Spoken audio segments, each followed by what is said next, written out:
You are listening to Cemetery Confessions, the world's #1 goth talk podcast.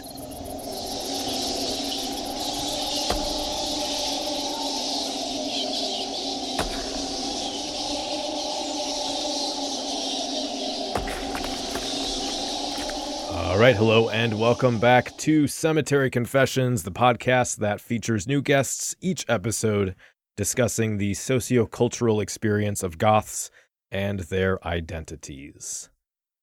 For those of us of a certain vintage, we may remember when discussions about Corp Goth exploded into the scene. The questions about how one maintains an air of youthful rebellion without selling out to a puritanical business culture, and how one might retain their identity in a culture that extrapolates morality from work ethic and appearance. A fashion and ideology was developed and debated among goths pursuing long-term careers that didn't involve making music or ghost hunting or working in a cemetery. Today, though, the Corp Goth style and discussion that came along with it seem to have all but vanished. We're going to be talking about why that might be, recount our own experiences in the corporate world, and share advice for those getting into or already employed at large companies. So as always, I am the Count, and I'm here with my co-host Trey. Hello, Trey. Hello, Count. And our two esteemed guests this week are Jonathan and Kelly. Hello, you two. Hello. Hello. When did you realize that you were a goth? Let's start there. I can't pinpoint the exact time that I realized I was a goth or identified myself as goth. It was a really slow process. I think the start of it was in 2006. I saw Sofia Coppola's Marie Antoinette, and one song that stood out to me in the soundtrack was Hong Kong Garden. So I looked up the soundtrack on iTunes, started digging through Susie and the Banshees discography, and that's where it all began for me. And I dabbled a lot in a couple different kind of alternative subcultures, music genres in my teens. And then in my early 20s, my now husband was in a post-punk band, so I was going to his shows. And that's how I started getting into the local post-punk scene. And by the time I had graduated with my degree, I could afford to go out to the clubs, and goth really became my main focus. And I still dabble in and appreciate other stuff, and they intertwine in our local scene here and there, which is cool. But yeah, that's kind of my background with goth. And Kelly, where can people find you online? Because you have a very amazing, fantastic YouTube channel that everyone should check out. Well, thank you. Yes, I'm pretty connected with the online goth community. My online moniker is Cadaver Kelly. So I am on YouTube, Instagram, Facebook, and Tumblr under that same handle. And I will have links to those at the very least. If you haven't checked out her elitist video, I would highly recommend that, as it's the best produced goth video on the internet. So, oh, thank you. That's high praise. Jonathan, what about you? Okay, so I came to goth through sort of a backdoor entry, which involved a mid-90s techno's obsession that I had, techno. So my best friend and I would go to raves. It was the time when you'd have to call a phone number to find out where the address to the rave was.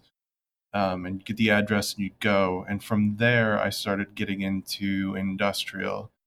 So my best friend kind of went way more into the techno, and I went way more to the industrial. And from there, I got way more into the goth component of it. And I kind of was always strangely set apart from a lot of the goths that I knew, because this is the most goth sort of non-goth confession on Cemetery Confessions, is that the thing that got me to college and paid for college was that I was an athlete, and I went to a Division I school as a track and field athlete. Wow. I was wearing a leather strip shirt in 1997, The Legacy of Hate and Lust cover on the shirt. And a girl that lived on a different floor than me was like, there's this goth club like literally within walking distance. We should go.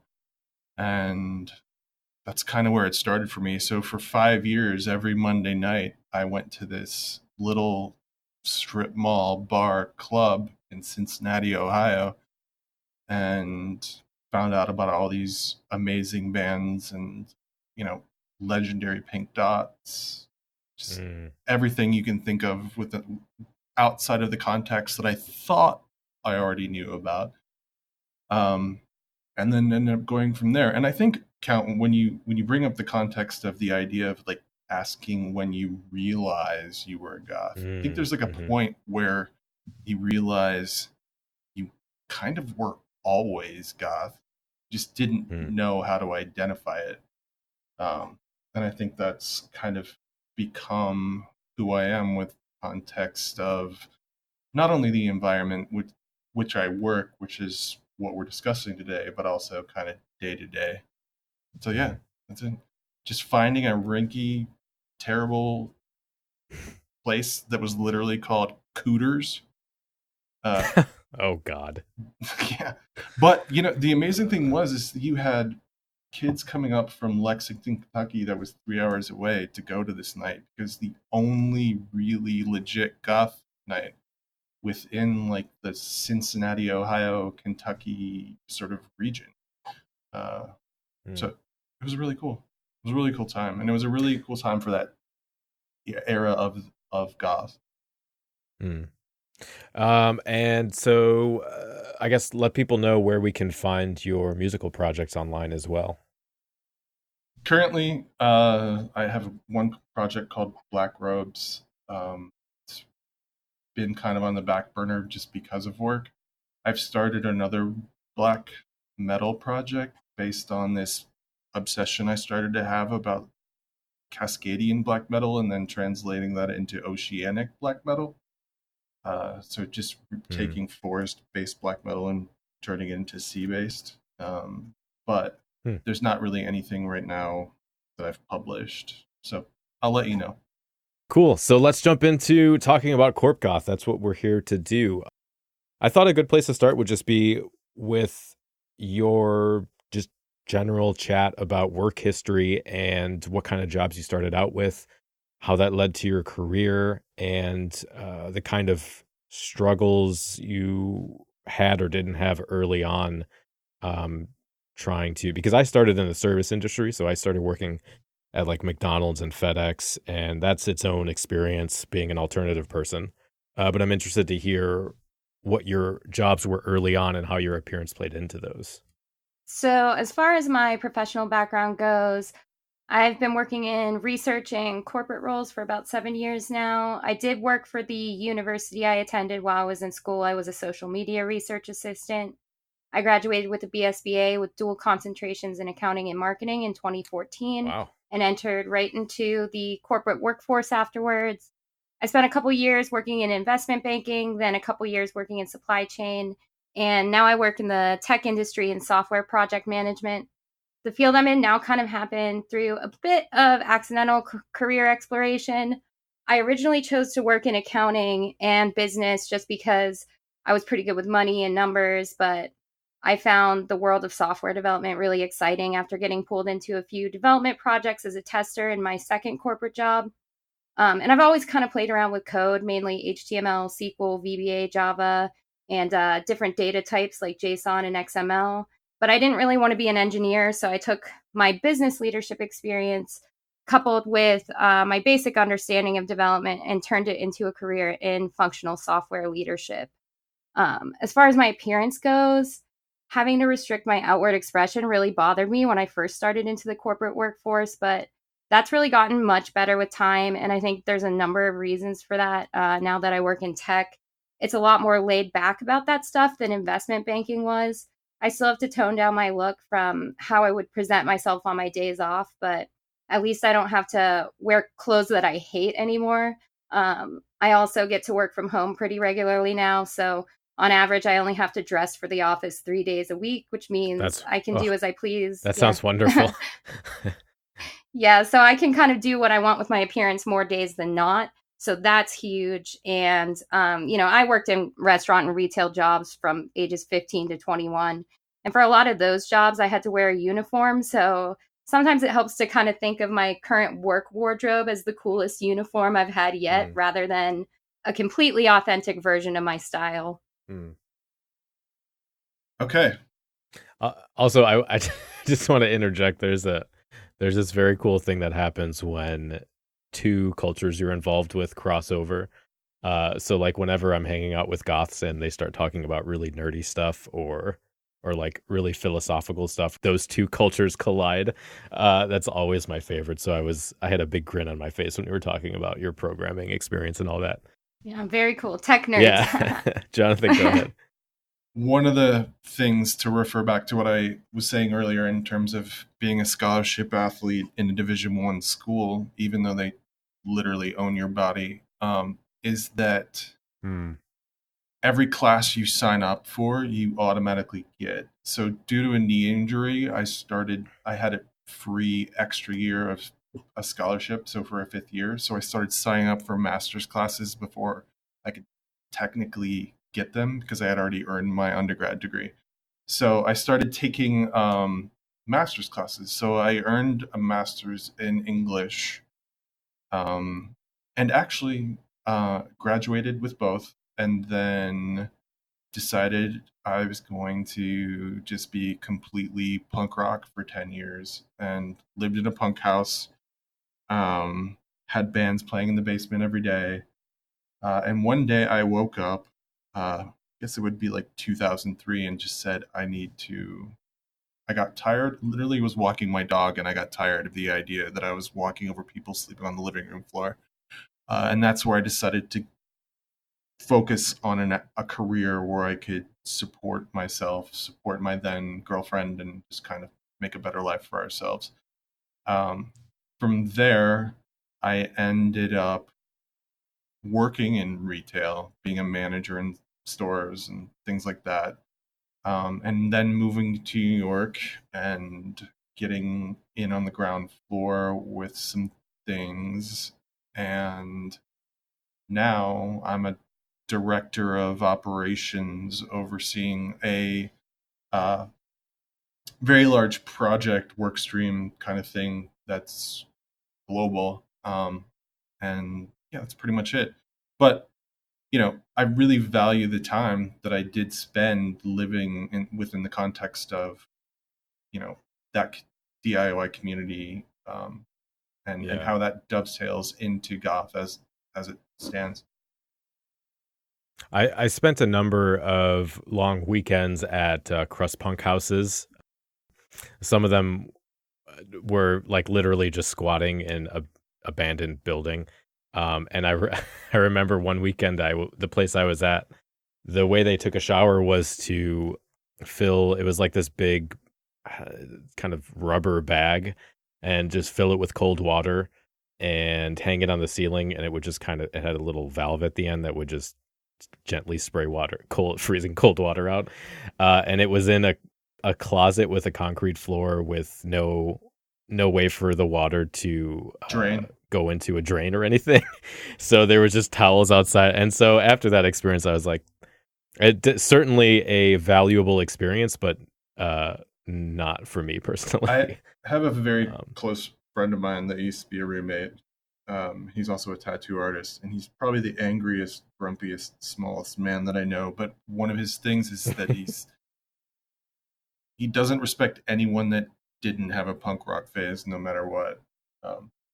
I think that's important. That even if you look like you're wearing khakis in an Oxford, you should have had a punk rock phase. Yeah. All right, Trey. What about you? What's your work history, and how did your appearance play into that? So I guess my professional work history started in 2000. It's when I basically graduated with a bachelor's in computer science to be, I guess, third strike on the goth crowd and IT related jobs.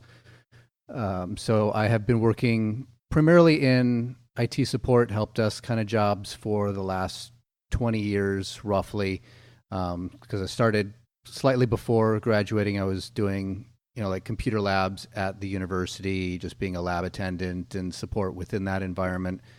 Right after college, I did get a job doing IT support internally for a health insurance company adjacent to a hospital that was in the college town I grew up in, or I guess didn't grow up in, but got my degree in.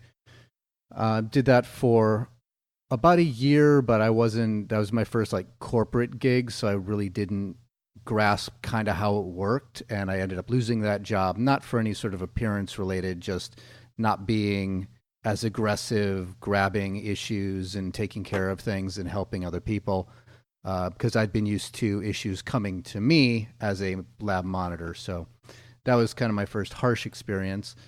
Moved on from that, moved around a bunch, got married. So I didn't hold on to a lot of jobs, primarily because I kept having to leave them. But I did an operational supervisor where I was just sort of monitoring systems, making sure they stayed online. Did phone support for hotels and Wi-Fi and hotel systems.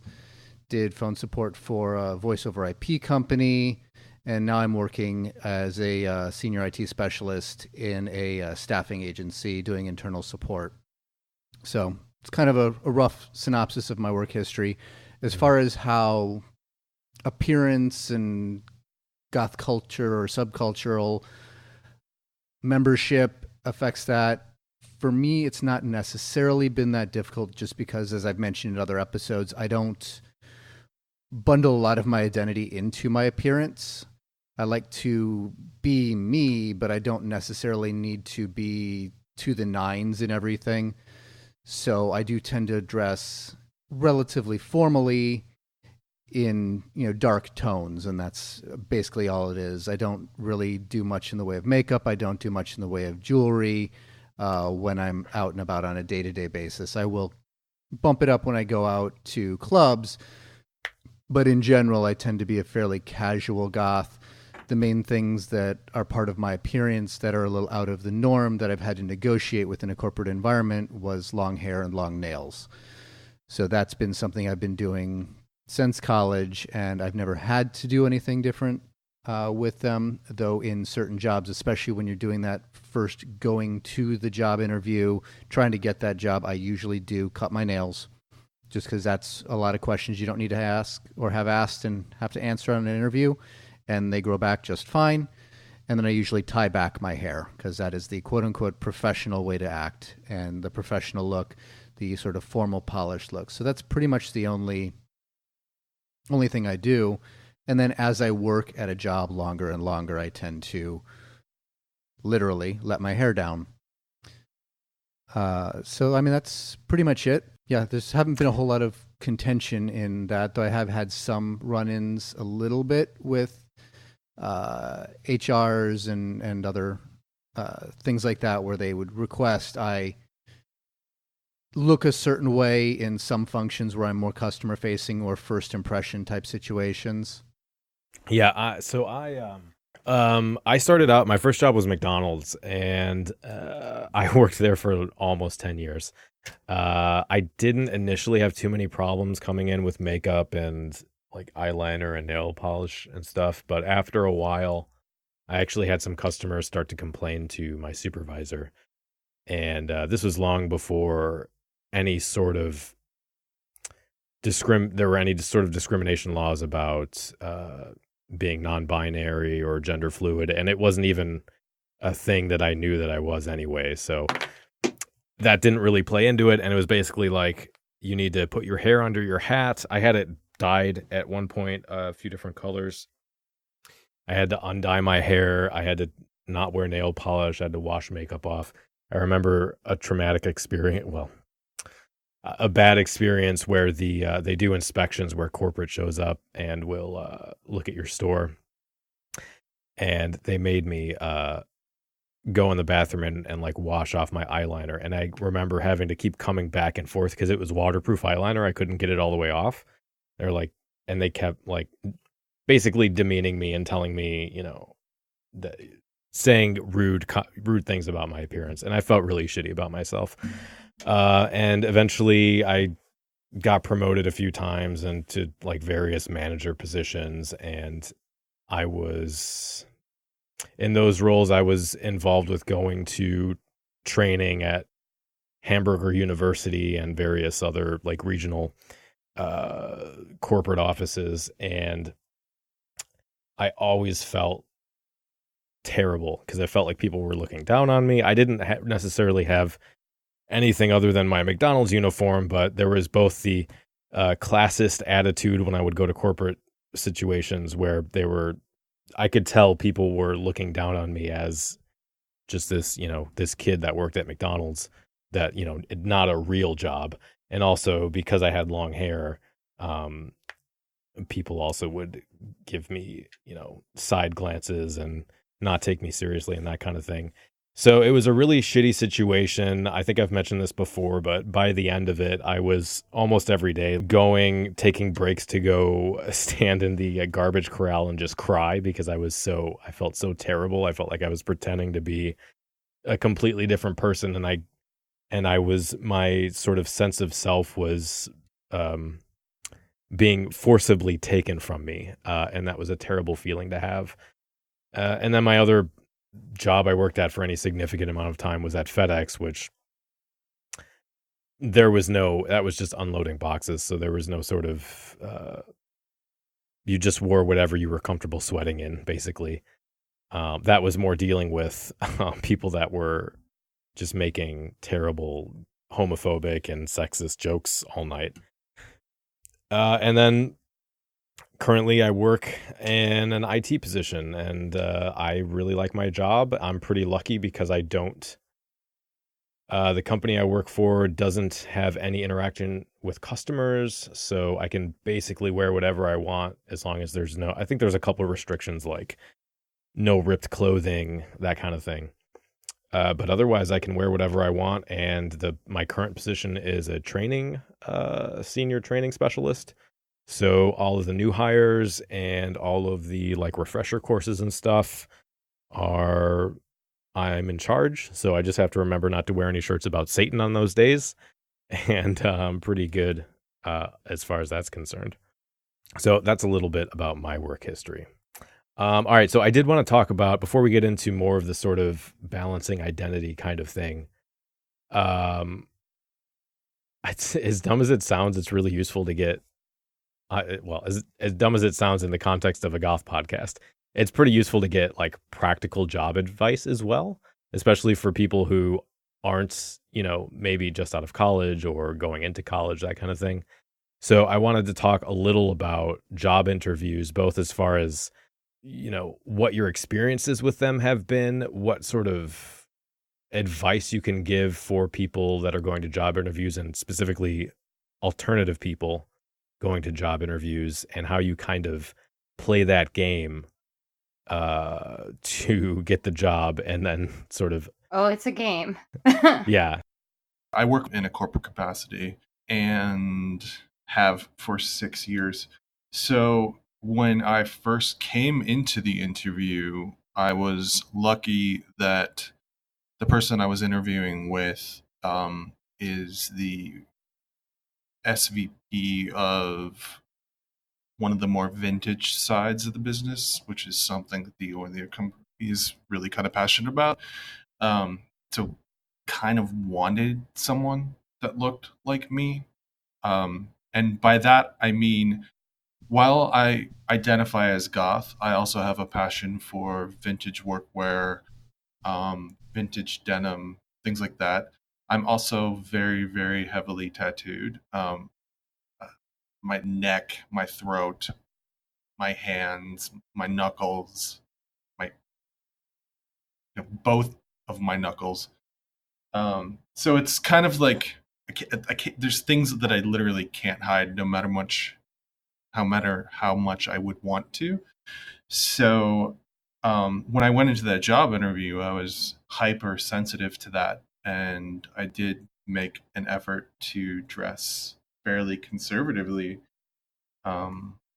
And for me, it's all about the language in terms of the way that you speak to things, doing the research on the position that you're applying for rather than the way that you look. So if I'm able to speak to whatever the metrics are that they're asking for in a job interview, even if it's external or internal, it seems to me to be that if I can subvert expectations relative to my appearance and impress people just with my knowledge of the topic, then it should go fairly well. Mm-hmm. And that's been where I've accelerated in job interviews. I remember a moment when I was interviewing for level 2 at my job, and one of the questions they asked me was like, how do I handle a situation where I've diagnosed an issue, but the person I'm troubleshooting with doesn't want to accept that that's what the problem is and want to do something else. And so I was able to answer by talking about the Socratic method, which I felt wonderful. I felt pretty good about myself when I did that, and I think that was impressive for the people interviewing me. But yeah, I definitely agree with that. Definitely knowing the job you're speaking to. And for me, I actually have a lot of experience in both seats, being both the interviewee and the person conducting interviews.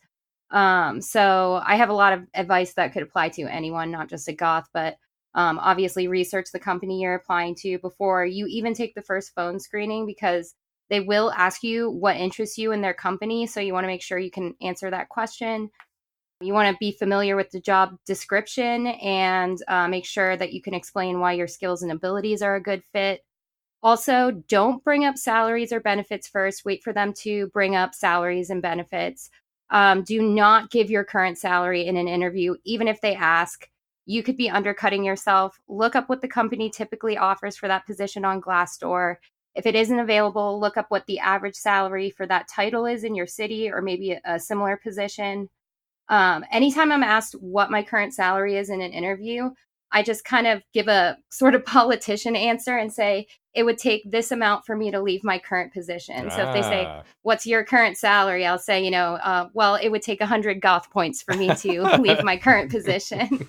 Also, don't say anything negative about your current or any of your previous jobs. When they ask why you're looking for a job, focus on why you think that position would be good for the future of your career. And for as far as like appearance and goth stuff, I don't bring any of that to the interview. I just straight lace it as much as I possibly can for the interview. I wear just a standard modern looking suit to the interview. If they ask about my interests outside of work, I might say, I like going to see live music. I'm really into music, and just kind of be a little more general with it. And then once you have the job, you can kind of like ease in and ease everyone into it and talk about like, the music and start to, gauge the dress code and what clothes you can wear. And I start to talk a little bit about events I go to without sounding too much like a weekend warrior, because when you mention nightclubs in the workforce, unfortunately, some people, they don't hear, a community that surrounds music and likes to, get together and socialize. They hear alcohol and bars. Drugs, yeah. Kelly, I think that's really important, especially where I live in New York. I had a conversation with someone relatively recently where they were like, "Oh, she's a big partier," and I think that's like, it sucks, because people should be able to do what they want to do outside of work, but it is a reality. And she already had the job and was actually doing the job well. But if you show up 5 minutes to work one day on a Friday, then people notice. Yeah. There are a couple things around that I would mention is sort of the question about what do you do outside of work. Generally, at least like for tech, for example, I'd talk about YouTube channels or magazines or news websites that I enjoy reading and learning things about that are related to the field I'm going into.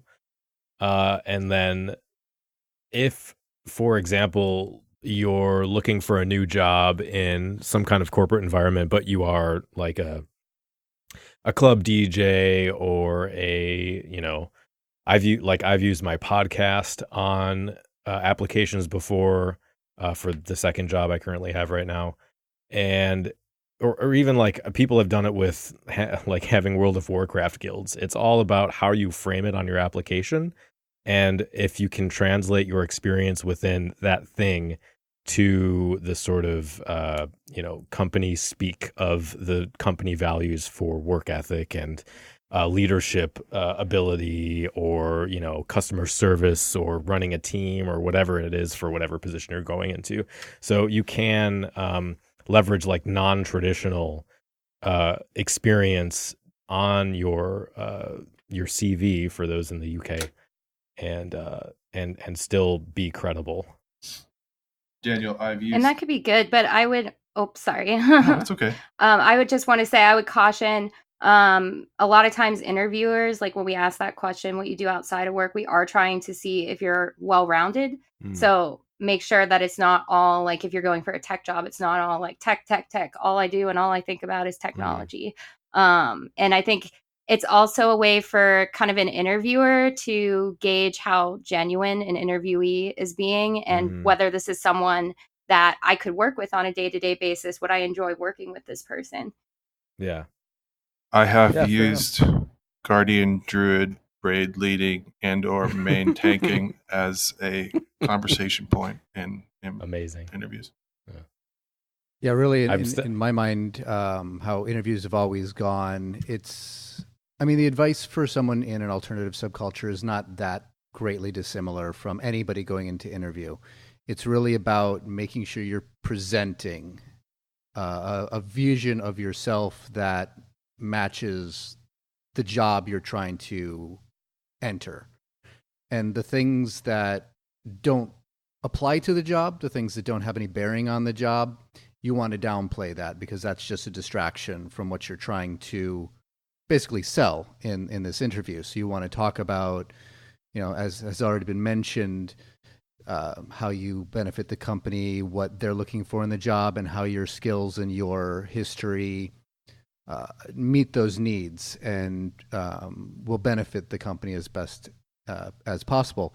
And absolutely, if you can figure out ways to take some of those other things that you spend your time with, whether it's guild raids or running a podcast or DJing at a club or whatever, if you can figure out based on the job you're applying for, and usually just the feel you've gotten from the person you're talking with in the interview, you can phrase those in ways that show a more well-rounded personality, a more well-rounded ability to meet the needs of the company. And you also need to remember that interview is a two-way street. So yes, they're interviewing you and they do have the hiring and firing, but you're interviewing them too. And you want to make sure that you're getting the information you need. And that's why the whole thing at the very end, where they ask, do you have any questions? Always have some questions. Always have questions. And not just superficial questions. You want something that shows that you're invested to some degree and interested in this company and this position. And you have questions that if you get an answer that you don't like, you may consider going elsewhere, because it's that important to you to find a good answer, to find a good fit. Because a lot of things that companies look for, the skill sets are important, but a cultural fit is also important too.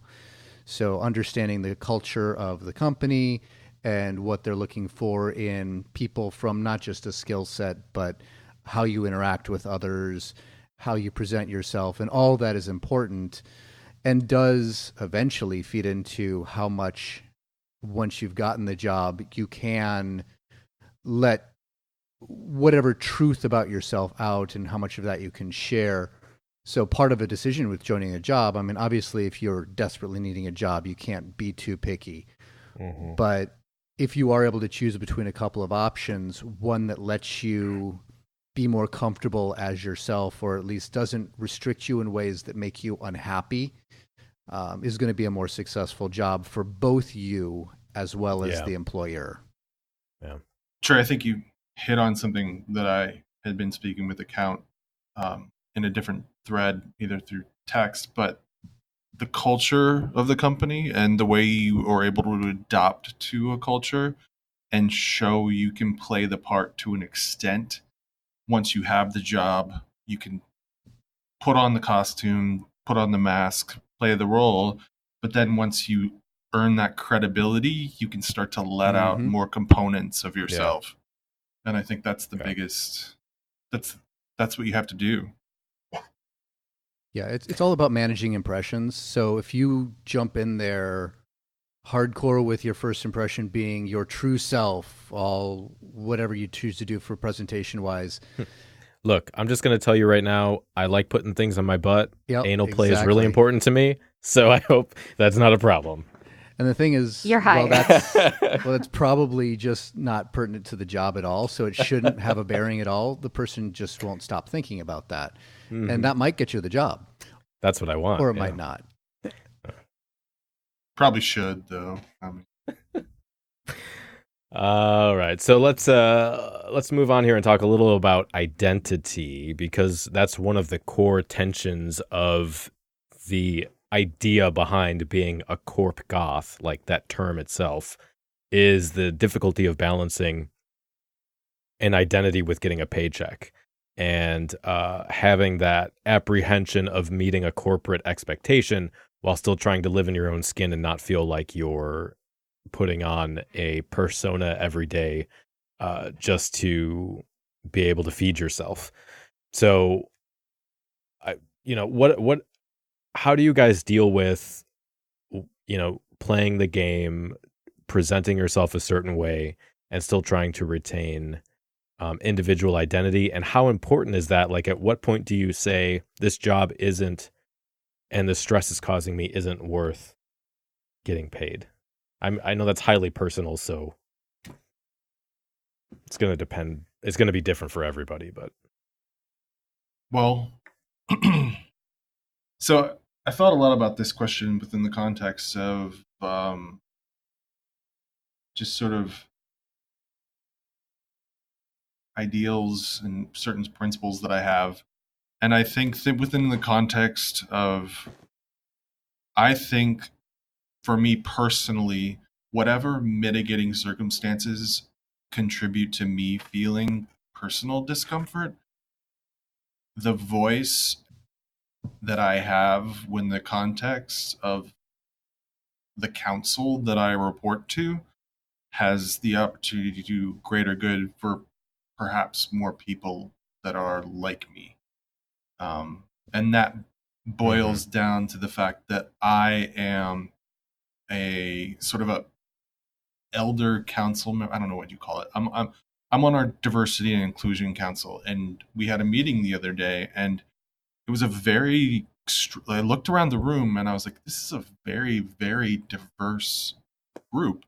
But the problem is it's a group that's not addressing people that don't agree with the ideas that we're talking about. So how do we talk about that? And that became the topic for the next meeting, because everyone unilaterally agreed that that's what we had to do as a global company.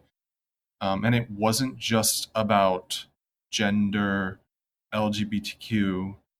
While those were all topics, even age, I brought up, political differentiations and how do we have those conversations in workplace. And I don't know. I think for me personally, it's important to put myself out there as someone who's not like you. Even though I'm a white cis male, I want to be the best ally that I can be, but I also want to challenge things where I can. Yeah, I think for me, it's been a lot about kind of reframing how I think about my job and its role in my life.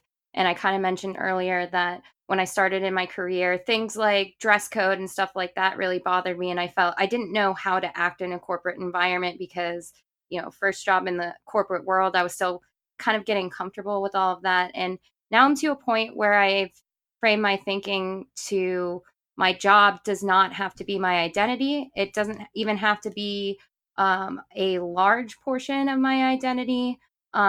if anything, my career is a means to provide me the resources to further explore the other things I'm passionate about in life. So if it's stuff in the goth scene, whether it be, making online goth content or going to events and clubs or traveling to festivals, I know if I didn't have my job, I wouldn't have the resources to do those things. So I kind of need one for the other, at least at the level to which I'm participating. So kind of having that mindset of, my job is not my identity. It's a vehicle to allow me to do a lot more that I couldn't do without it. That's helped me a lot to really appreciate my career and what I have at work. Yeah. Just to speak real quick to the representation thing that Jonathan brought up. My first day, so when I got the entry position at my current job, I had come from 10 years of being at McDonald's, and this was a completely different field, and I didn't feel like I was qualified, and I was nervous about how me as a person would go over. And my first day in the training class, it turned out that the trainer was a metalhead. So, I mean, he had short hair and he had, a button-up plaid shirt and pants and stuff. But I could tell he had like small gauges and he had all these kind of little tells of this is someone who's alternative. And that was a huge relief because I had dealt for so long with people in higher positions than me being the sort of conservative white male assert dominance kind of thing that just make you feel shitty about existing. And that walking into that was for me was like just a huge relief. And I'm really glad, at least from my perspective, it seems like diversity and inclusivity and representation have become important to corporations, and they've been pushing sort of, how do we respectfully treat trans people in the workplace? How do we respectfully, all these different, because strength is diversity kind of thing. And seeing those conversations happen, and then people in LGBTQ people, there's a lot of LGBTQ people as managers and higher ups in my at my company, and it just really helps to set kind of the tone of the culture and put people at ease and let people feel like they have some expression. So the idea that I can be that for somebody, that I can either now that I'm doing training for new hires, I can either be that for an alternative person, or I can be a very friendly, normal, like down to earth, helpful person that also looks alternative to somebody who isn't, and show them that, I'm here to help you, and, I'm a person just like you kind of thing. Both of those are highly satisfying for me. Well, Daniel, what you're essentially, I'm sorry, Count. It's fine. What you're essentially saying is, I'm a human just like you, and we have mutual, like, we're both here to do a job together. It doesn't matter what I look like. And I think that's the most critical component of it. And I think as we evolve corporate culture to be sort of, I don't know how to really say it because it still is delicate. Because, you still walk in and you still see someone that doesn't represent you. And that's tough. Yeah. And again, that's highly dependent on where you work, of course. But yeah, that's absolutely true. I mean, I work in software development, and not only are there not really other women around, there's some women, but I'm one of two younger women at my work. And honestly, I mean, I work in a field that's 12% women. And of course, all these studies are very binary. So I know, gender spectrum had been brought up a couple times. I see a lot in the corporate workforce, whether it be studies that are conducted on gender and gender roles in the workplace, or just how people present themselves in a corporate job, I think people tend to default to very binary, traditional kind of ideas of gender in the corporate workplace. Yeah. I do know of people who are rather gender non-conforming that I've worked with who do conform to a kind of traditional binary gender archetype for work. They kind of like put on this almost mask. When they go into work, they present very binary, even if they are non-binary or they're gender non-conforming. So when I speak about like gender issues in the workplace, it is binary for those reasons. But the studies show kind of the branch of software development that I work in is 12% women. That's extremely low. So I do feel a lack of representation in the workforce. And of course, we have modern HR policies that protect me from things that are, really overt, obvious discrimination, but there are little subtle things that kind of slip under the radar. I had sent you guys an article that kind of talked a little bit about more of these kind of microaggressions in the workforce. And there have been studies that show that women get interrupted twice as often at work. That's definitely been my experience. When I'm in meetings, I get interrupted far more frequently than my colleagues. Yep. And I don't think they realize they're doing it, because I will sometimes stop them and say like, oh, hang on a sec, let me finish.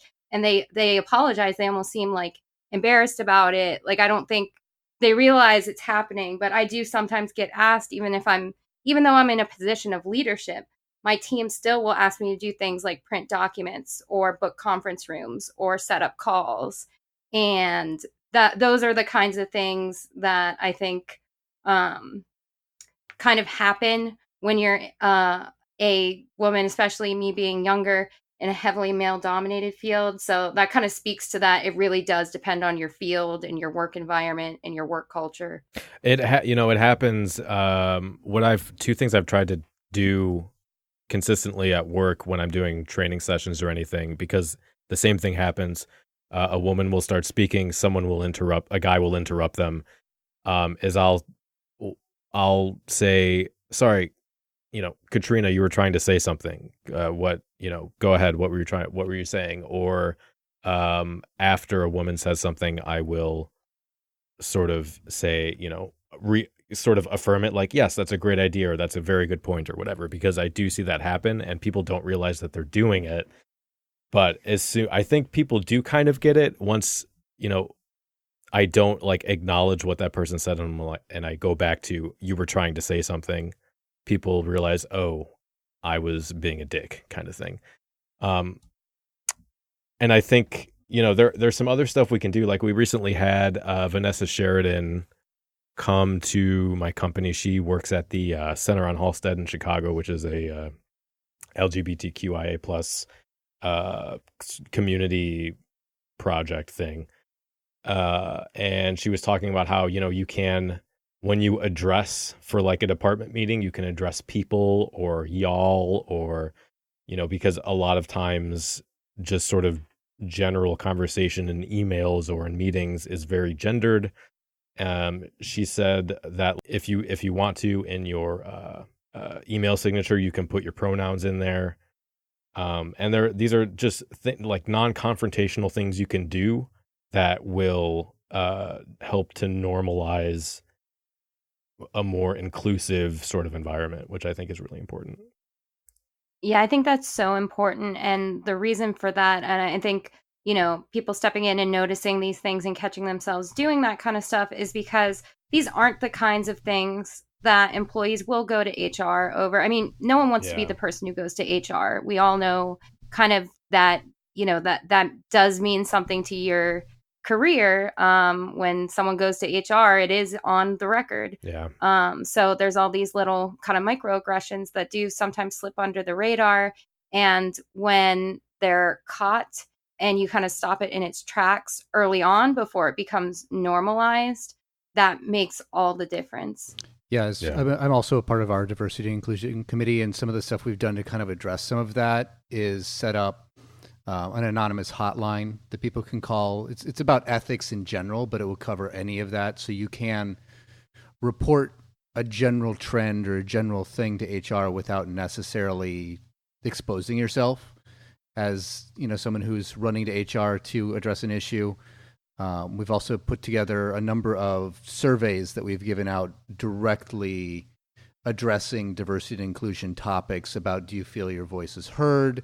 Do you feel you're respected in the work environment? Do you feel that your unique perspective based on whatever protected group you represent? Do you feel that you're well represented? Is that a hindrance to you in the workforce? Is that a boon? So we're definitely, as part of our mission in the committee, trying to do everything we can to get an understanding of what the general tenor of everybody's attitude towards our diversity and inclusion, just general policies and the general culture in the company, what its current status is, and giving people ways to reach out and ways to make change without necessarily putting the spotlight on themselves. Yeah, unfortunately, I have not always had that kind of support or kind of representation in the workplace. Especially when I'm, anonymous hotlines are great in theory, but when I'm the only woman in, the department, if I make a phone call to HR, like, I'm automatically outing myself. And so, I mean, it's not that I don't think I can handle these things on my own, but there's just, it's not always as easy as like HR policies or being able to go to HR. And there are circumstances where, these like anonymous hotlines or whatever aren't actually going to affect change in the workplace. Sometimes toxic cultures do form in work environments where they do have very inclusive policies. Sometimes taking personal actions, just small personal actions, can really help. For me, I have had in the past in jobs where I've been called, a bitch by other coworkers, not to my face, obviously, but because they asked me to book a conference room for them. And I say, oh, you can do it from Outlook. If you Google it, there's easy instructions out there. Like if I say something like that, basically, and, not being rude about it, just basically letting them know, hey, this is something you can do on your own. So there's things like that do happen in the workplace where it's not always as easy as you have the option to go to HR. Oh, absolutely. Yeah. There's definitely a lot of hurdles out there, especially as you've already pointed out in a already very non-diverse environment where it is so the number of voices for diversity are so limited. Just breaking that, I guess, that bubble that the majority has as far as their expectations and affecting change in that is a huge uphill battle. And you almost always need to figure out a way to find some sort of an ally, within the majority to second your voice. Because when you speak alone, it's very difficult to affect change.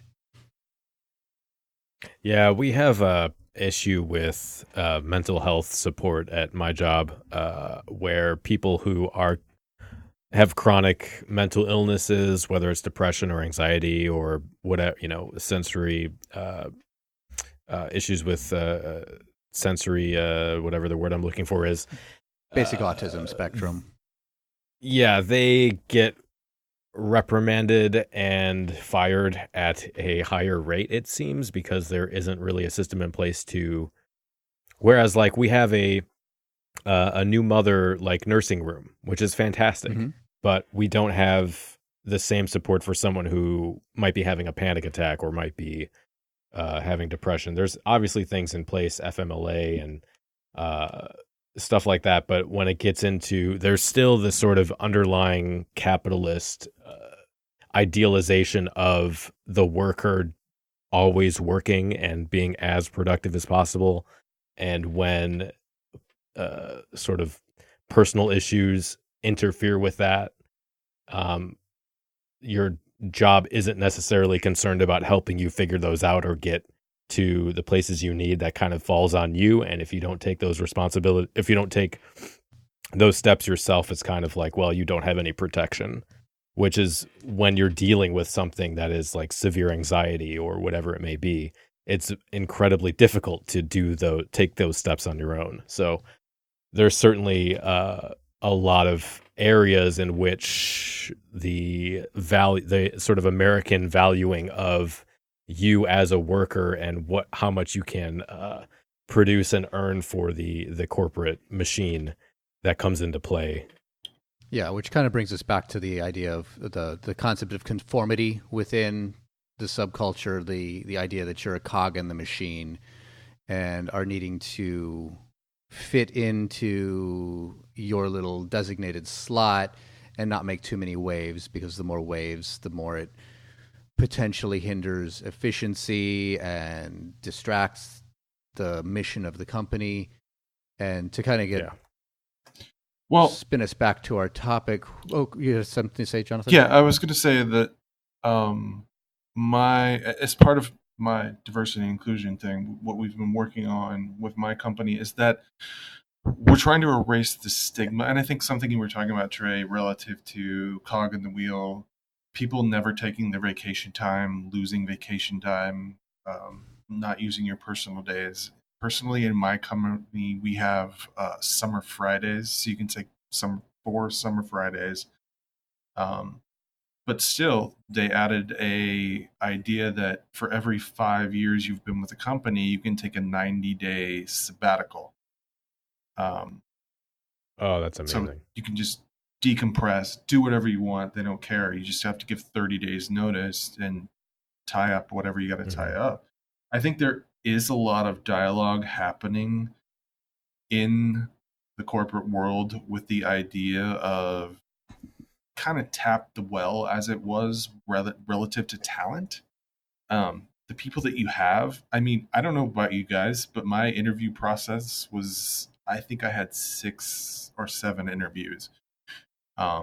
It takes a lot to hire someone, and it takes a lot of time and a lot of money from other people to get someone else in to do a job that, if no one else is filling that position because they left because they weren't happy, then something's not getting done. And how do you fill that void, as it were? Ultimately, Kelly, I really appreciate what you're saying. I feel ridiculously fortunate to be part of a company that has 65% women leadership, so female leadership, and super diverse culture. And I don't know. It's just I don't know how to fix it. I know I'm a part of it. Yeah, and I know it's largely my field that I work in. And, so, I mean, I'm just kind of pointing out a very extreme example in my case, because it is the field that I work in that is just there's so little representation for women. And again, these are always very binary stats. But as they kind of show, very, very few women. And I think that's just an example of a field that's very imbalanced when it comes to representation. I'm sure there's a lot of fields where there's imbalance in, other types of representation, whether it be, skin color, LGBT, whatever it is. I think, it's going to vary based on field and based on companies, but I would say to anyone out there who is in a toxic work environment, that is reason enough to look for another job. And, not to let anyone kind of make you feel like, oh, if you go to another company, you'll look like a job hopper. Because I've had a few corporate jobs now, and I've had varying experiences. I've been at jobs where the culture has been fantastic, and I've never kind of felt alienated in that way. And I've had jobs where it was, I felt very alienated in that way. So I think that, if you are in a position where your work environment's kind of toxic, then that's reason enough to look for another job. I know it's not always as easy as just finding another job. But I do think that's a very valid reason. I agree with you. But here's ultimately what I'm saying is not that I'm like, yay, I'm part of a company that has 65% women leadership, which, yes, I do want to celebrate. But two, I'm not aware of that consciously in the day-to-day. So how do we build a dialogue around how you evolve an awareness of something like that and celebrate it if you're in a vacuum where there's no female leadership, or there's not enough of a female voice, or how do we get more women on this council? Or I just, as someone who wants to be a strong ally, it becomes challenging just because I'm not personally aware of it. Yeah. Well, I'd say your first step would be to try to do what you can to become more aware of it, whether it's within your company or within other companies, especially competing companies in your industry. If you can get some information from competitors and maybe be able to sell some of that as, well, here's a competitor who's really coming up on us, and some of their real good innovations are coming from, you know, this diverse voice here, this diverse voice here. Because I think when it comes to diversity and inclusion dialogue, one of the biggest hurdles is this idea that, especially in the corporate environment, most corporations just want to keep doing what they've always been doing. They look for the thing that has a proven track record. And so if that is your all-white male boardroom that has the proven track record, that's what they're going to go with. But if they start seeing counter examples, if they start seeing other companies, industries, or just have it pointed out in their own company that maybe this division that happened to be headed by a woman or someone of a different race or someone with a different whatever, any of the various protected or just diverse classes, just all those examples, anytime you can highlight, hey, here's a successful individual who is different from the norm, but they're still successful. And the more those examples can be presented, both the people who are representing the majority will see that as no longer I just need to do this to check a box in a equal opportunities EEO survey. They can see that, no, it's a measure of success. And then more importantly, for those people who are entering the workforce of that diverse class, they now have a role model to look to. They can see, oh, there are other successful women or successful African Americans or successful homosexuals. And they can then aspire to that and maybe use those as mentorship opportunities, and use that as a jumping off point to addressing the usual counter argument, I guess, against the, well, why don't you have a more diverse workforce? Counter argument is, well, I look at the labor pool, and the labor pool just has this one type of person. A lot of that is self-selected labor pool, and also blindness on the hiring part. But if we increase that labor pool by giving people more role models, that definitely will help. Yeah, and I agree with you 100%. But what I'm trying to own is an awareness of a personal potential blind spot that I might not always see, and I'm acknowledging the challenges that Kelly has had or any other people that I've worked with have had. Yeah.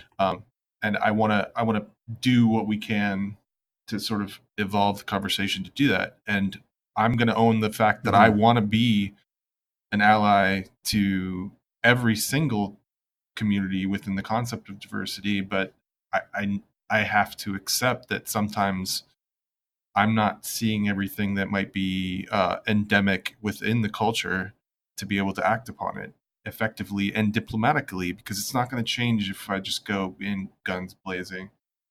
I tried that once, didn't really go over. Yeah, we all have our blind spots. Well, Go on. One thing I noticed among some of the work cultures that were a little less welcoming to be a part of, or to be, kind of the only woman on the team or whatever it may be. These were places that didn't have a lot of diversity training or training on microaggressions, and also places where leadership weren't really observing what their teams were doing on a day-to-day basis or how their teams interacted. Not much oversight at all.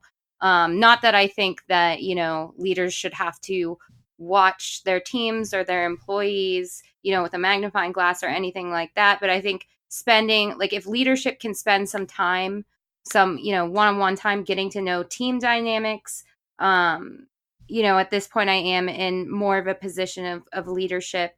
But, back when I was working as an analyst, I think it would have helped when, if maybe the middle management would have spent a little more time observing how the teams interact with one another and kind of observing those dynamics.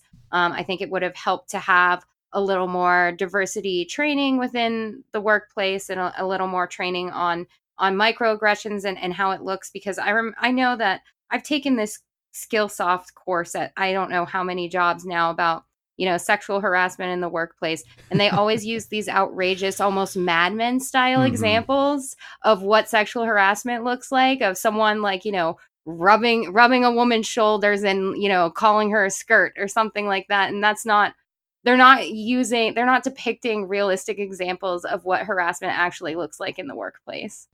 Yeah, a lot of the old training things are hopefully being replaced soon. There is better resources out there, but I've gone through very similar trainings on the sexual harassment that you have, and they address almost nothing. They basically say, don't do the really obvious stuff, and that's about it. Yeah. Right. I recently had a coworker tell me I'm beautiful at work. And I get he's trying to, like, he thinks that it's coming from a good place or that he's being nice or complimenting me. But as someone who's at work and on the job, that made me extremely uncomfortable. And that's not like, I wish like that there were trainings given to, all the employees saying like, hey, you can't make comments about your coworker's appearance. You can't, say these kinds of things in the workplace.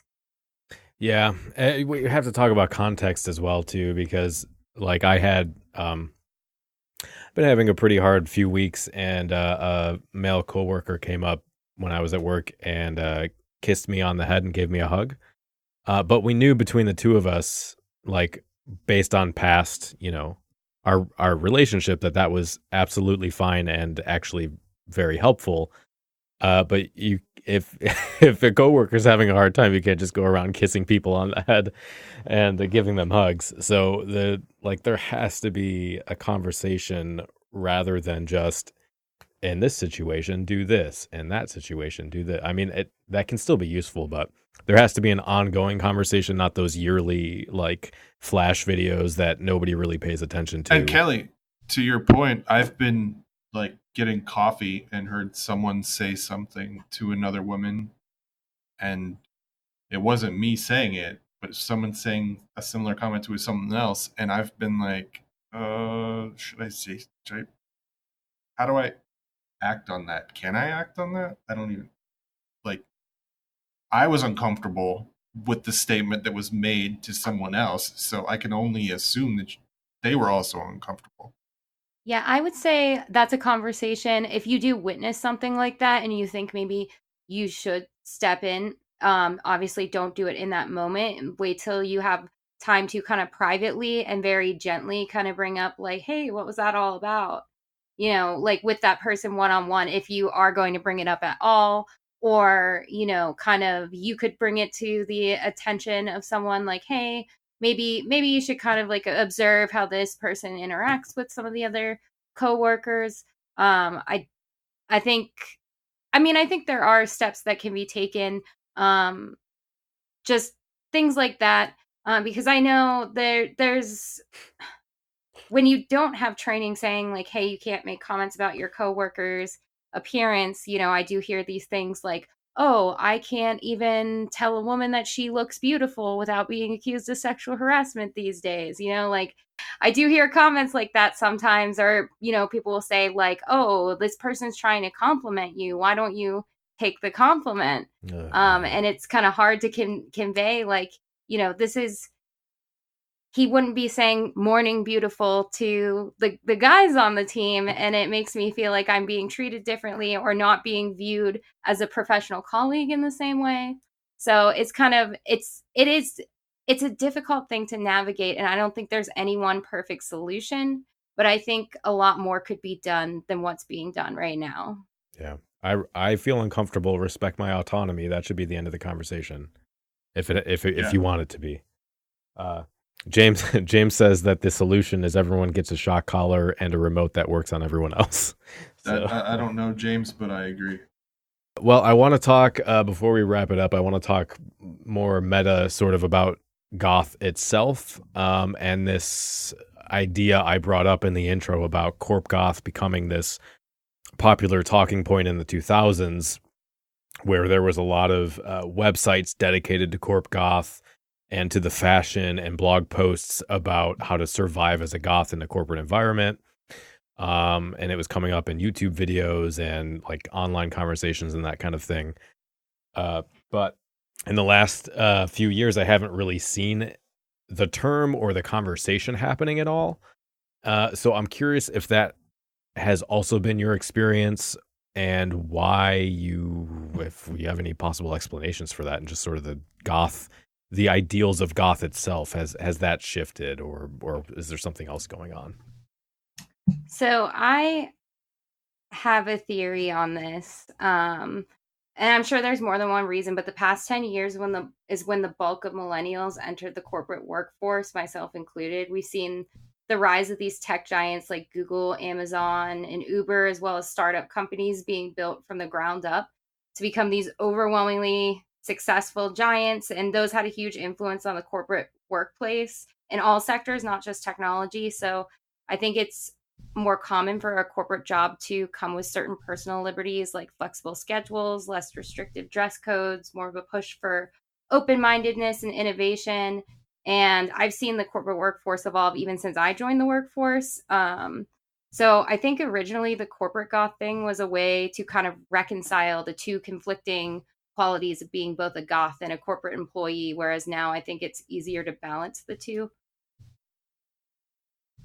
You feel like alternative people are more accepted within just the general workforce?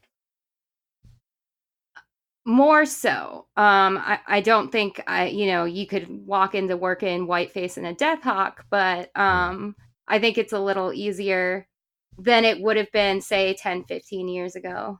Yeah, I think society's definitely been moving in that direction, both in and outside of corporate environments. There's just existing in the world, I'm seeing much more acceptance to people who are, not the standard straight-laced 50s American aesthetic. There's a lot more dyed hair. There's a lot more open tattoos, piercings that aren't just hidden in various places, that are just, I'm seeing people out and about in the city, in corporate boardrooms, in news articles on companies. And I think, as Kelly mentioned, some of the rise of some of these more these young but very successful tech companies that focus so much on capabilities and how you're an asset to the company with your skill set, and really dialed back on you must toe the line, you must look in the corporate dress code and fit that corporate mold, that it's becoming more normalized. It's still got a ways to go, but a lot of this is becoming more normalized. So it's less of something that needs to be, I guess, kicked against or fought against as much, because we are getting more and more examples of successful individuals who their visual appearance diverges from the norm. And thus the example is made that you can look different from the norm, yet still be a fully productive member of society, still be a great contributor to companies and to the GDP and all of that stuff. So I think a lot of that it's been happening there. I think some of it also might be the Corp Goth.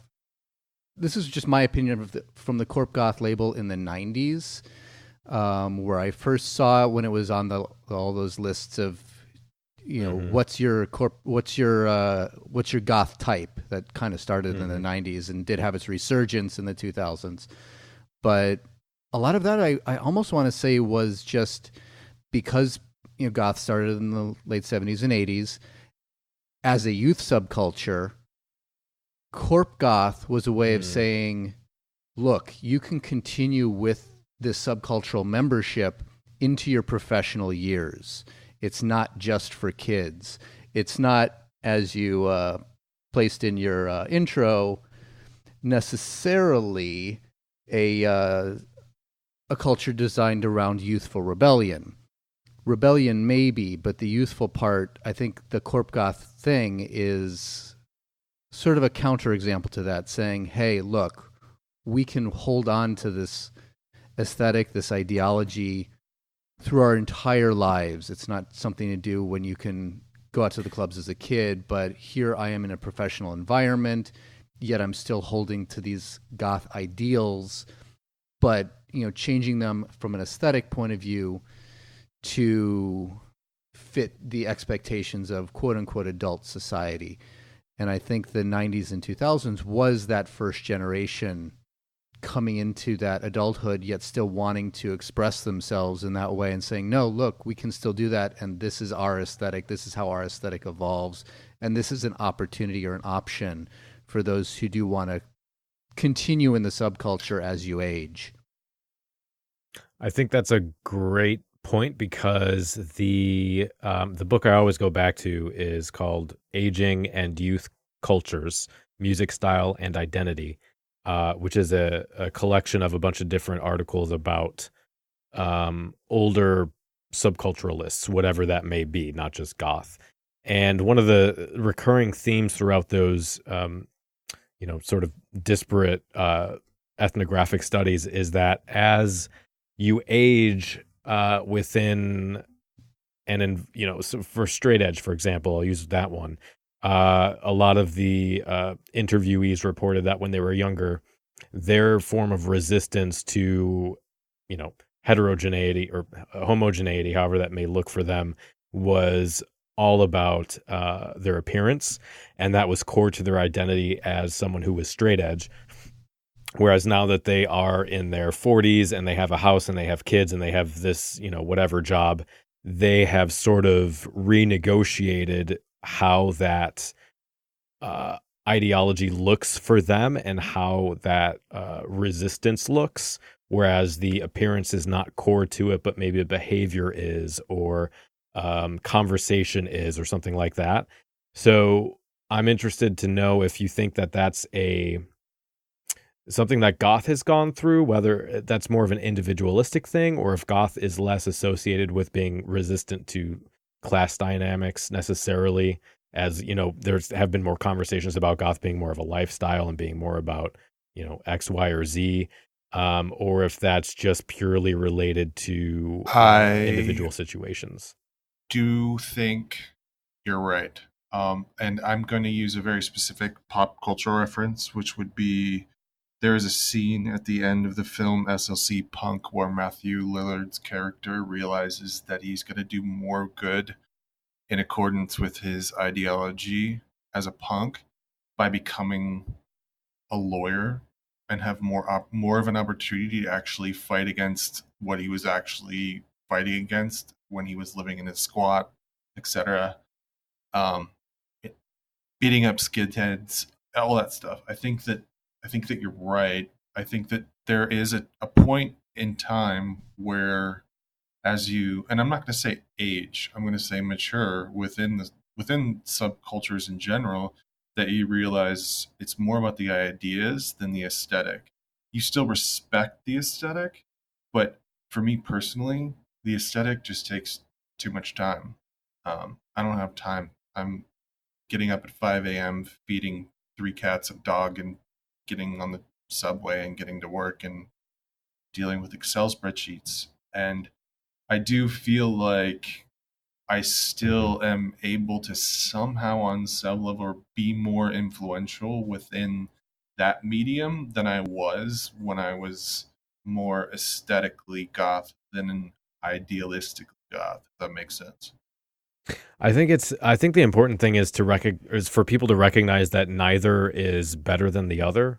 And it's really contextual to like environment, because you can have, as maybe a younger person or whatever, you can have more of an impact by being extremely alternative in certain situations and being just friendly to people and making a, presenting alternative pathways to, being a person living in a society, and helping to make that valid for other people. And then you can also have less of a physical divergence from whatever norm it is that you're within, and still make change in other ways.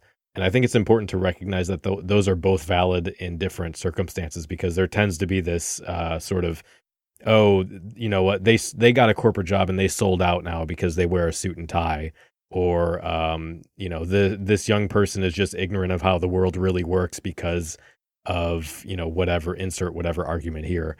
And I think all of those are important, and people can live those out and still make change and still be resistant to oppressive sort of systemic systems of, I absolutely agree, ideologies in different ways. I know how to put on the costume to play the part of being a corporate goth, but at the same time, it's just takes a lot of work. The aesthetics are one thing. I don't know. I find the aesthetics incredibly important, and I find them important to a component of youth culture. And I agree with you, and I don't think they're mutually exclusive. I think they run in parallel paths. And I think that's the way to look about it. It's complicated. Yeah. See, for me, I see like aesthetics as very secondary to kind of like my identity as like a member of the goth subculture. And that's why you're one of those elitists. Yeah. I just feel like, I listen to goth music like half the day at work. I go to concerts and I go to clubs and events on the weekends.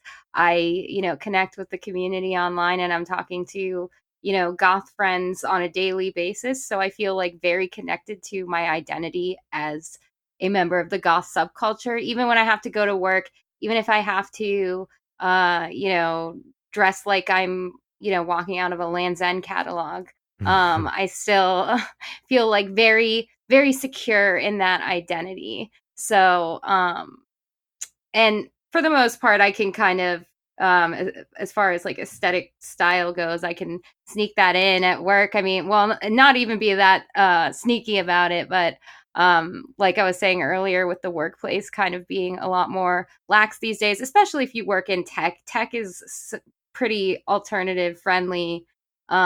So I can tone down my look for work. I'm doing it for a paycheck, but I still feel very connected to goth, if that makes sense. Yeah, I think that what you're saying, Kelly, is actually the real key to this, is just, investigating the subculture as a whole, investigating your identity and why you feel or what you feel your place in that subculture is, because the goth subculture is a very rich subculture with lots of different aspects that are all important, as exemplified by just the breadth of topics that we've discussed on this show.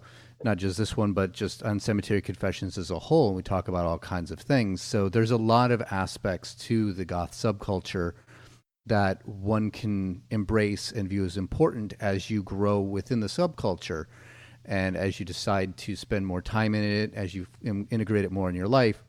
And the broader, or the more widely you embrace it, the more aspects of it you embrace, between the philosophies and the aesthetics and the music, the less ability that the pressures to conform from outside have to threaten your identity, because you can put on that generic outfit to fit in to the corporate culture, or even outside of the corporate culture. If you've just got that job at the clothing store or the McDonald's or at FedEx and you have to wear a uniform, you're not threatened by the fact that you have to take off the spikes, you have to take out the piercings, you have to tie your hair back, remove some dye. That's not a threat, because your interaction with your identity within the subculture is defined by many, many other aspects and not just that aesthetic.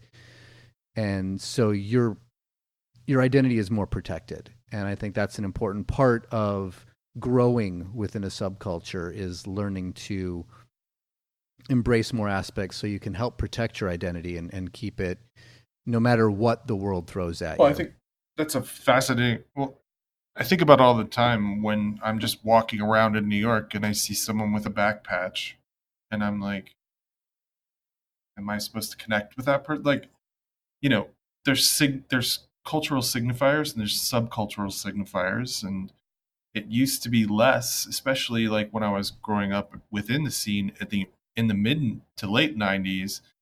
You know, it was a lot more complicated, and I might be mistaken, but Trey, I think you're thinking around the same age as myself. I'm 41. I don't care about it out of myself. I just remember listening to other episodes.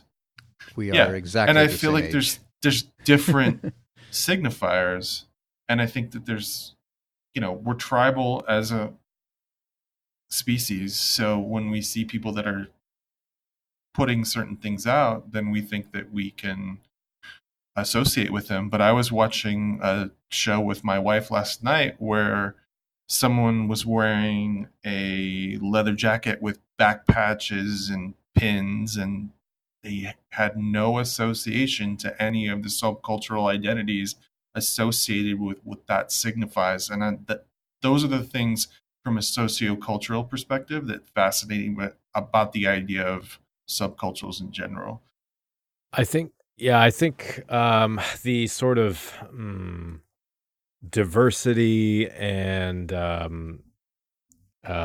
can't think of the word I'm trying to think of, but diversity of identity is important, and sort of having some more robust philosophical foundation for how you find meaning. Because as far as mental health is concerned, for example, if you define yourself as a parent, and then your child turns whatever age they turn and they leave the house and they're no longer, you're no longer a parent, people go through a sort of a depression or a whatever issues with identity, because the thing that they put their entire personality around is gone now. And the same goes for alternative culture. Here comes Link. What's up? How was the banana? It's what? Trey says, how was the banana?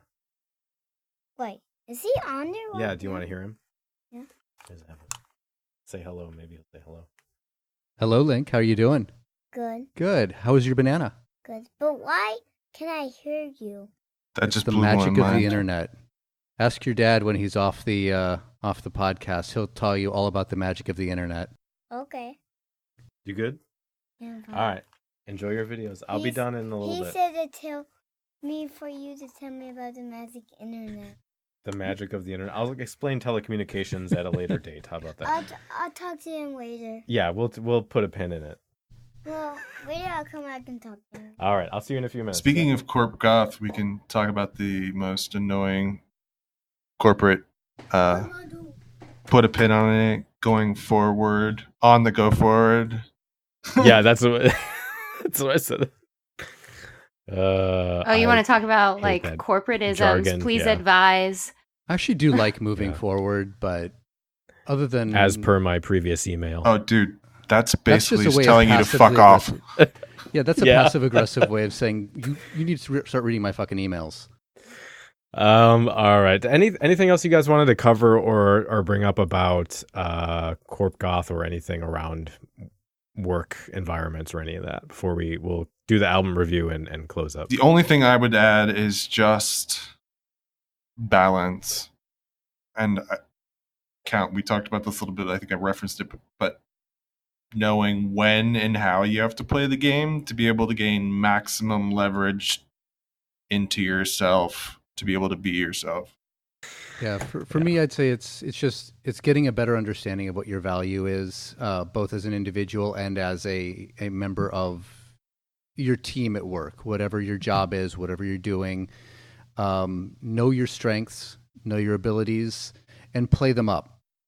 If you are able to prove yourself as a valuable member of the team and you're pulling your weight and you're doing a good job, divergence from a corporate norm is overlooked.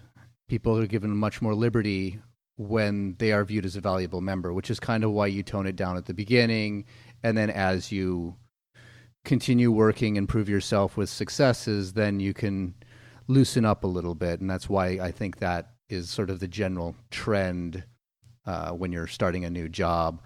But just get a good grasp of what your strengths and abilities are and learn how to play them up and how to exemplify them in the work environment, how to use them to play that game and impress the right people. And then some people will actually view some of your alternativeness as an advantage because it's what feeds some of those strengths.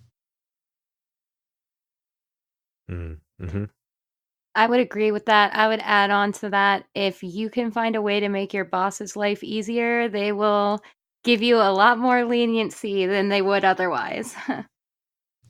Yeah. Except true. booking those meeting rooms for them. That's their job. Oh my Yeah, God. well, And they still managed actually- to fuck it up. I know. I'm the boss, and they asked me to do that. So. Same. Yeah, I know. That's the worst. hypocrisy. Yeah. Well, thankfully, I told them to Google how to do it in Outlook enough times that they stopped asking me. Yeah, I'm a little unpopular afterwards, but worth it. See, our company just submits a help desk ticket. We, of course, have to say the same thing that you would be saying is, you should be able to do this. This isn't a help desk function. This is basically using your tools. Our job is not to teach you to use your tools. But yeah, a lot of people just don't want to learn the stuff that they can't figure out. Oh, this definitely affects my bottom line and shows my great capabilities. So I want someone else to do it. I just commandeered a room so I wouldn't have to book a room. That's the way to do it. Imperialism.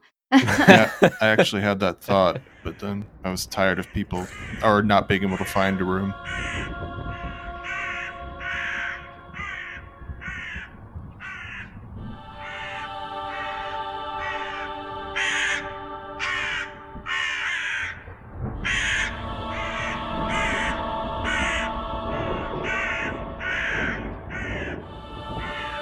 Album review.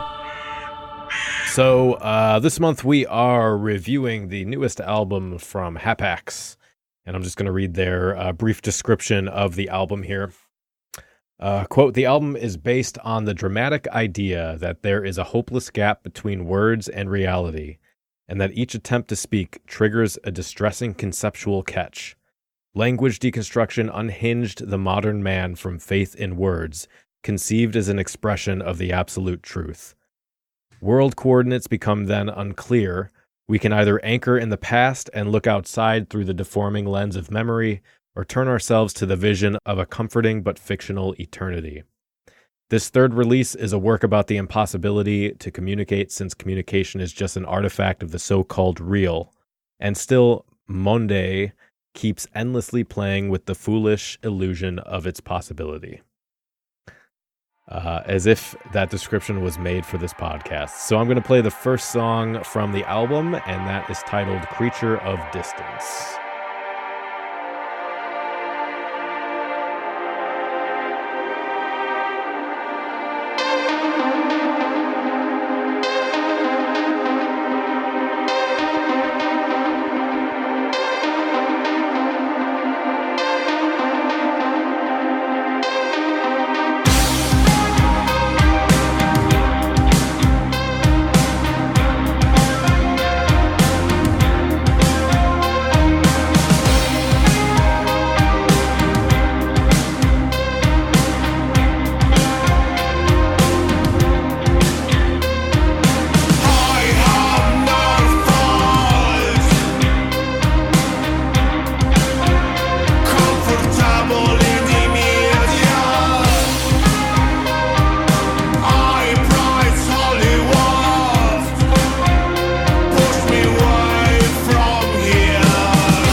Kelly, you review albums professionally. Why don't you tell us how you felt about this one? All right, well, I won't do track by track like I do on YouTube because then we'll be here for half an hour. But I'll start by saying I'm a fan of Is it Hapax? I always have said Hapax. So maybe I've been pronouncing it wrong. I haven't heard anyone else pronounce it, so I don't know. Okay, well, I am a fan. But the tracks on this album were kind of hit or miss for me. Some of them I loved, others I would probably skip. The vocal work was also hit or miss for me depending on the track. So I have mixed feelings on the album as a whole. In my opinion, it didn't have like a unified flow to it overall. But the guitar work was beautiful. That was pretty consistent. I'm normally a big fan of synth, but I would have liked to see the synth volume scaled back a bit with slightly less delay, especially in the first two tracks. That's a hard disagree for me. I think there were certain points in the album where the synth was a bit overpowering. So, but my favorite tracks on the album were it was probably a tie between number 3, Parallel Words, and number 6, Trust or Lie. Okay. Jonathan, what are your thoughts? I actually fairly consistent with Kelly. I think I actually sonically really thought I should have appreciated the album. It had very consistent sort of post-punk identities, and a really the first track, or the reference track, or the listening track, I liked Parallel Words.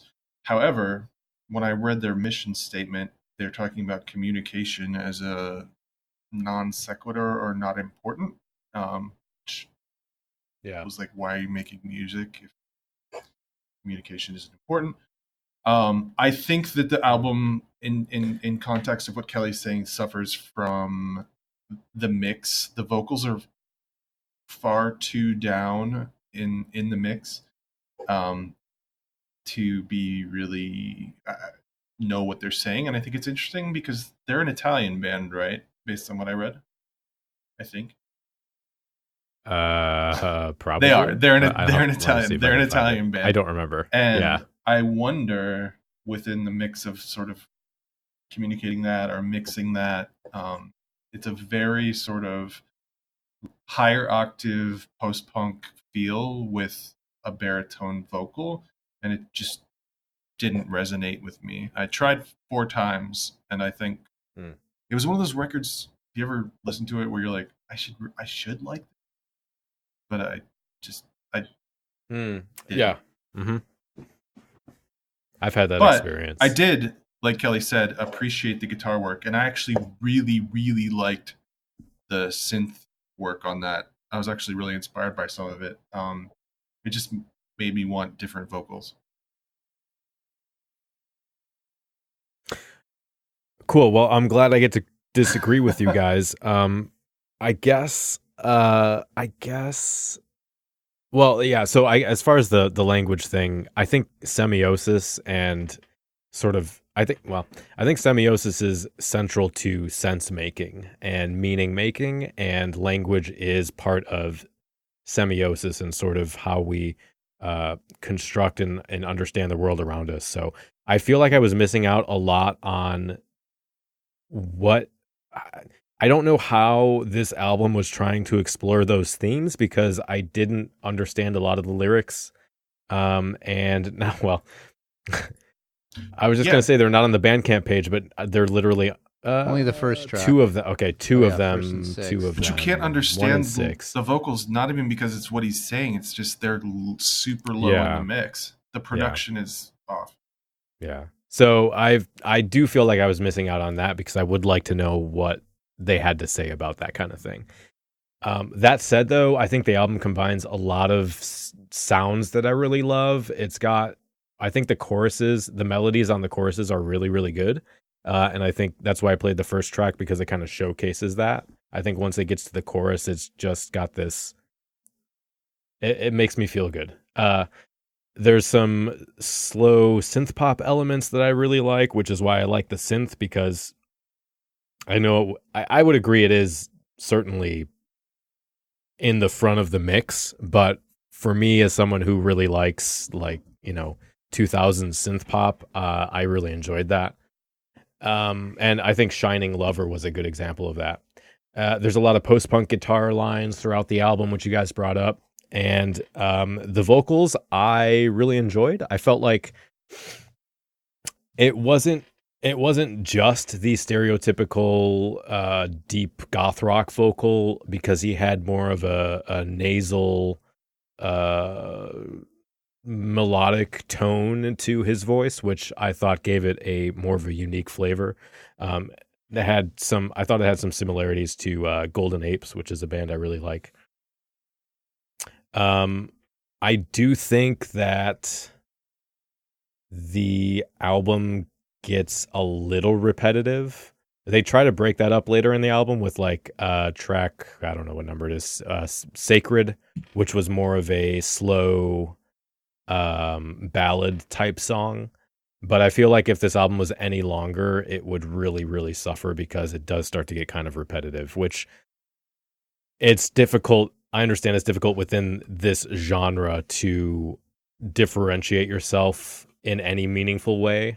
So I think these like 8 to 10 track albums are kind of the sweet spot for these types of bands.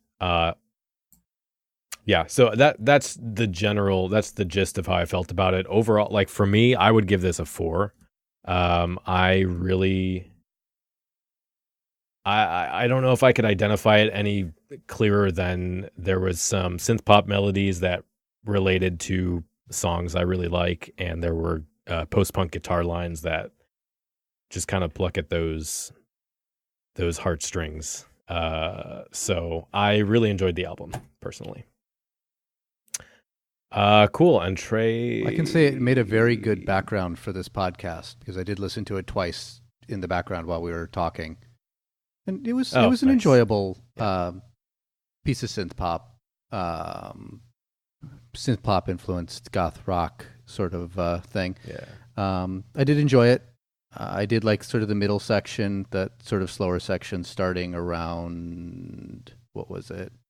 Right around Bewildered, I think, through Truth or Lie, and then up into Sacred. I thought was a really more interesting, because they were using a little bit more diversity in sound. The earlier ones were a little bit more poppy, or more, not poppy, but upbeat, punkier influenced. I liked some of the moodier elements that came in that middle section.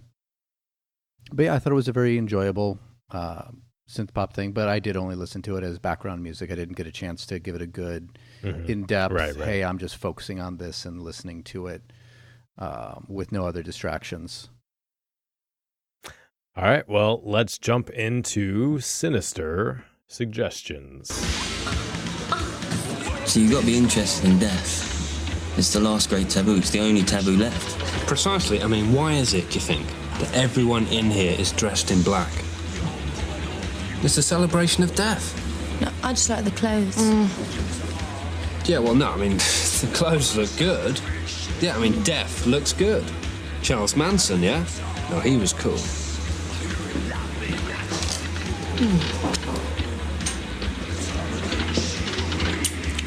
Don't know if I mentioned it before, but I'm actually a vampire. Sinister Suggestions. All right, so if you don't know, Sinister Suggestions is the part of the show where we recommend stuff we've been into the last month or so that we think you would get some value out of. The first is a cold wave artist called This Cold Night. And there's no new releases or anything. I just discovered this artist recently, though. And I think it's just one guy. He prides himself in having no social media, but there is a Bandcamp page. It's really good stuff. And I don't see a lot of people talking about this artist. So that's a good one to check out. The second is Play Alone Records. They're a small post-punk label here in Pittsburgh and partner with some great bands. They also book a lot of bands on tour to play shows here, as well as host other events. They're doing great things for our local scene. So they have a website and a Facebook page, I believe.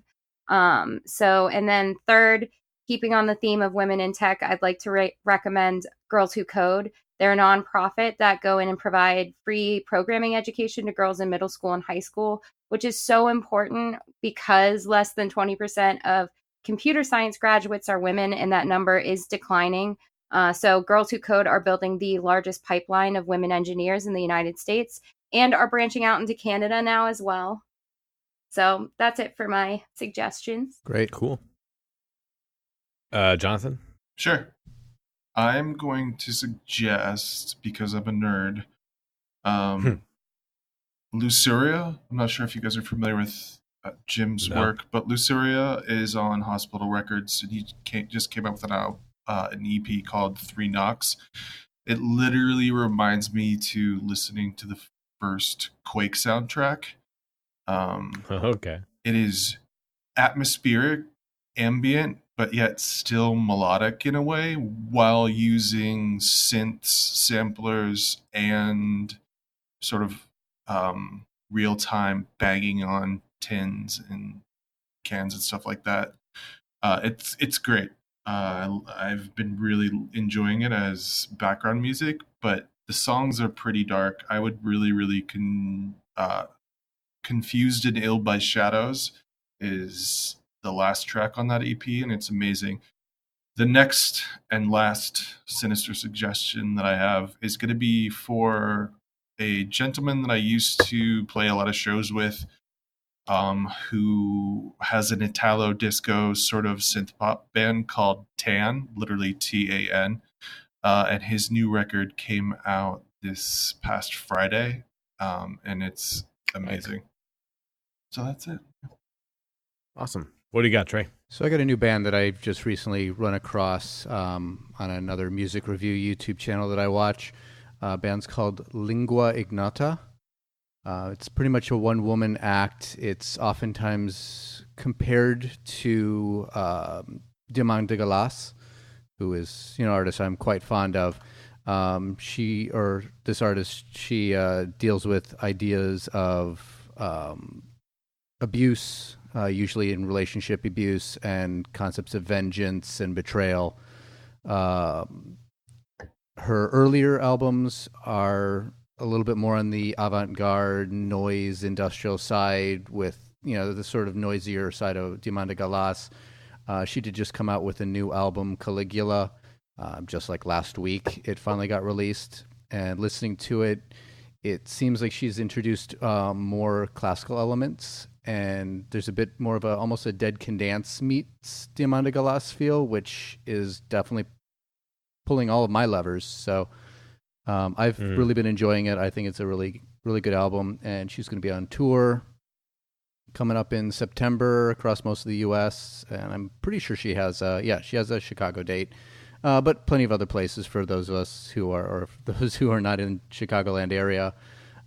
She's at least getting across the U.S., though I did not look to see if she's going overseas at all. Definitely recommend that artist. She does have a Bandcamp page, which I will put in the chat. Cool. And my since we had a lot of music, it's maybe good I'm not recommending music. My suggestion is for a local artist who creates I guess oddities and curiosities. I just saw her again. Well, she's at all the local sort of vending events, but she was at the Oddities Expo I went to yesterday, and she always does fantastic work. We've got a couple of her creations at home. You can find her on Etsy at Peedle Beetle, all one word. I'll have a link, of course, for all of this in the show notes. She does these really cute ceramic pumpkins that are like jack-o'-lanterns that are kind of smushed or distorted, or she's got like these poison apples that have really like sinister faces, and she does the, bats that are pinned within these really elaborate frames with tarot cards and cool backgrounds and all that kind of stuff. And she does really high quality work, especially compared to some of the other, at least local vendors that do similar things. I've always found that her work is a step above, and she's part of the local goth scene. So, and a friend of mine. So I wanted to give her a shout out because I really, really like the stuff that she's doing. So yeah, I can definitely reiterate that recommendation, and to I guess echo what you were saying. The thing that I think she really exemplifies is that it's not just, I mean, she does do a lot of specimen framing with insects and bats and things like that, with the taxidermy side of things, but she puts a lot of work into the framing and matting of this object in the shadow box that she makes. It's usually in a very lovely frame, good details in the matting in the background, and it's well placed, where a lot of people just kind of put them in a glass box, and it's emphasizes the taxidermy, which is fine, but I think she's got the whole aesthetic there, and I think she does a really good job. That's awesome. All right, so thank you guys again for coming on. Kelly, where can people find you on the internet? So you can find me on YouTube, Tumblr, Facebook, and Instagram as Cadaver Kelly. That's CADAVERKELLY. So same handle across everything, nice and easy. And Count, thank you so much for having me on. I really love the podcast, so I was really excited. Oh, thank you. This is a lot of fun. And Jonathan, I guess I can share your stuff when it comes out in the future. Yeah, and you can find me. I'm on Facebook, just Jonathan Tony, Tony. Not a big deal. I don't care. I'd be happy to connect with more people with similar interests. And like Kelly said, I'm super excited to have had the opportunity, and I hope that if anything we've been able to share over the course of this conversation is able to help other people with like philosophies to further their careers or help get by with it, whether it's interviews or whatever, or to be confident in yourself. Yeah, I think that's important. Yeah. I think it's worth knowing that if you're a younger goth and you want to get a good job and you're trying to move up, it is possible. Just be good at what you do, and that will make all the difference. All right. Thank you two again for coming on to chat with us. As always, anything mentioned on the show will be linked in the show notes. In 2 weeks, we will be back with another episode, and we're going to be continuing our special collaborative panel episodes where we tackle serious issues relating to goth culture. We previously talked about sexism in industrial. We talked about goths of color and politics. We're going to be back with an episode about living with disabilities or chronic illness, or both, and what impact that has on one's participation in goth and their life in general. We'll have a panel of 5 guests from all across the globe: Australia, Sweden, the Highlands of Scotland. It's going to be a lot of fun. So I hope you will return. Subscribe if you're not subscribed already. Of course, all of this content is only made possible by everyone who supports us over on Patreon at patreon.com/cemeteryconfessions. Since we don't take advertisers, you guys who support us on Patreon are the lifeblood of the show, and I'm eternally grateful for your support. So I'm going to take some time here to thank everyone who supports us, and we'll start with everyone at the founders level. We have Jason of Junkyard Bat, who you can find on Etsy under that same moniker, SJ, Esmeralda, Cadaver Kelly, who you just heard from, Iris, Abigail, Samantha, and Christine. At the Nocturnal Council level, we have Dawn, Jacob, Christina, Esther, Sav, Natalie, Michelle of Skullgirdle RIP, who just did a fantastic interview with Nunn. I suggest you check that out. Azzy of DJ Azzy of Obscura Undead, another YouTube channel that I support and I recommend you guys check out. Especially if you're looking for content exclusively about music. Michelle, our Queen of Goth. Trey, Fifth Dream, Nephilim Incorruptus of YouTube under Nephilim Incorruptus.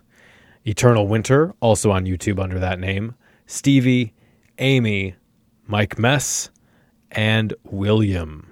And at the Crow's Call level, we have Dave of the Goth subreddit. Isabel, Audra, Kevin, Top Down Tom, Sarah, Morgan, David, Jen, Irene, Barnabas, Abby, Jonathan, Becca, Kelly, Dom, Elizabeth, King Rhinex, Vokun, Marco, Alex DeWinter, Jennifer, Eduardo, Jan, Jason, Neon Zagain, who you can find on Bandcamp, and they're really eclectic collection of music. I recommend you check them out. Stuart, Isabel, Margarita, Marissa, Jamie, Kimberly, Alex Kennedy, one half of the We Have a Technical podcast, show that I sing the praises of constantly. If you are at all interested in industrial or just spooky stuff, check them out. Annie, Richard, Mr. Polar Bear, Dagger Dance, Caroline of Caroline Sometimes, who you can find blogging under that name and as well writing for Obscura Undead. Alana, Bronwyn, David, Country Fried Goth of the eponymous YouTube channel, Mark, Glendale, Angel, Anne, Heather, Wolfie, Kelly, Ryan, Susan, Kay, who is just as excited about Cyberpunk 2077 as I am, and Beth. Thank you all so much for your support. It means the world to me, and you are the ones bringing this spooky goodness into the universe. So those are our supporters for the month of June. If you'd like to support the show, get on the Discord server, get some extra rewards, you can go to patreon.com/Cemetery Confessions. Thank you so much for listening, and until next time, stay dark. The preceding program is a member of The Belfry, a network of blogs, podcasts, and videos for the darkly inclined.